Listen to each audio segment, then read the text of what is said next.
Hi everyone, today we're going to be looking at how to form the perfect tense in French. So, what is the perfect tense? The perfect tense is used to describe events that took place in the past. For example, hier, il a joué au foot. Yesterday, he played football. J'ai regardé un film avec mes amis. I watched a movie with my friends. Or le lundi soir, ils sont allés au parc. On Monday evening, they went to the park. How do we go about forming the perfect tense? The perfect tense is made up of three main parts. A subject, so the person or object performing the action in the sentence. So this could be the pronoun, such as je, il, elle. An auxiliary, this is formed either using the verb avoir or êTRE, depending on the past participle, and we'll get into that in a bit more detail soon. Next we have the past participle. This is the verb that we're actually describing in the past. In the example below, we have the phrase elle a mangé. Elle being the subject, a being the auxiliary because it's a conjugation of the verb avoir, and manger being the past participle. To form the past participle of regular verbs, we start with the infinitive form.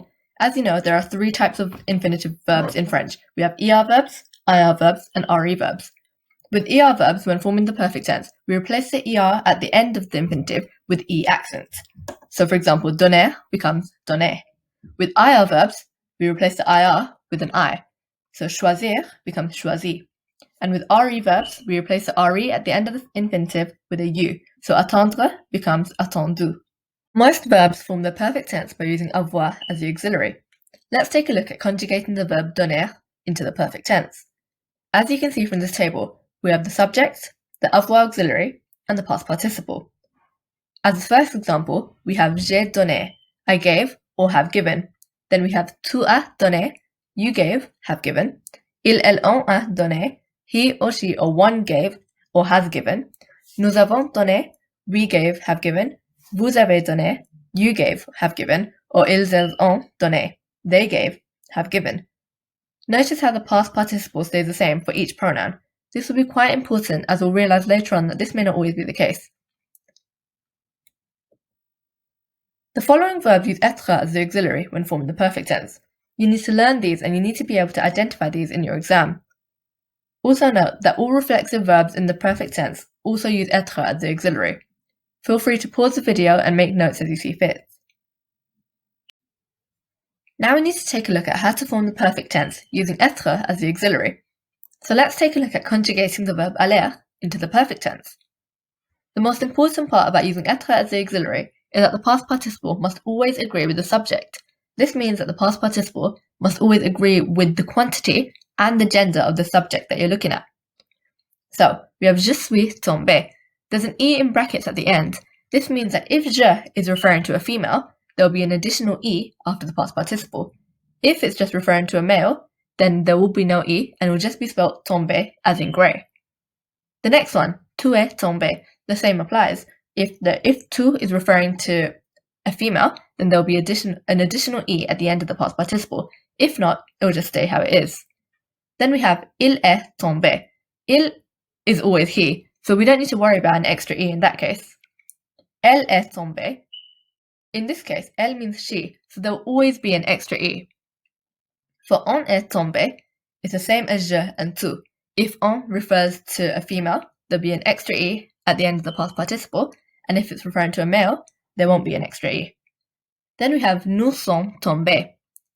Nous is plural, which means that there will always be an S at the end of the past participle. However, sometimes there might be an E.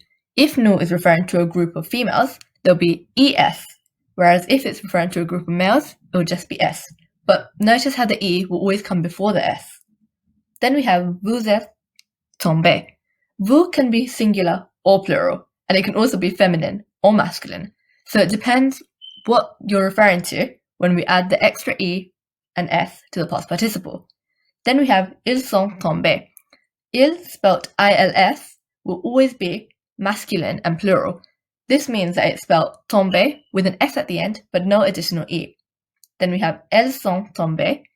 Elles will always be feminine and plural, which means that there will always be an E and an S when you use elles. Next, we need to look at irregular verbs. Some verbs are irregular when forming the perfect tense.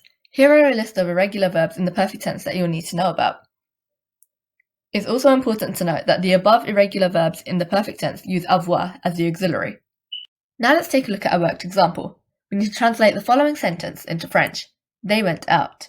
We know that they, feminine, is elles. The verb to go out means sortir, and the auxiliary is therefore êTRE. The auxiliary becomes sont, because sont is the conjugation of êTRE that corresponds to elles. The past participle of sortir becomes sorti, just as we looked at before. We get rid of the IR and replace it with an I. So now this becomes elles sont sorties. Now we need to translate the next sentence into English. Elle a cassé son téléphone. Elle meaning she, a is the avoir auxiliary that corresponds to she, and cassé is the past participle of casser, which means to break. Son téléphone means her phone. So now when we piece this all together, it becomes she broke her phone. Now it's your turn. Put the infinitive in brackets into the correct form of the perfect tense based on the pronouns given. For example, hier and then in brackets, je mangeais le pain. This becomes hier, j'ai mangé le pain. Have a go at the following questions and make sure to pause the video before you take a look at the answers. That is it for today. Thank you so much for watching. I hope you guys understand more about the perfect tense now. If you have any questions or concerns, please feel free to leave us a comment on YouTube, or you can contact us via the Contact Us form on our website. Thank you all so much, and I'll see you all next time.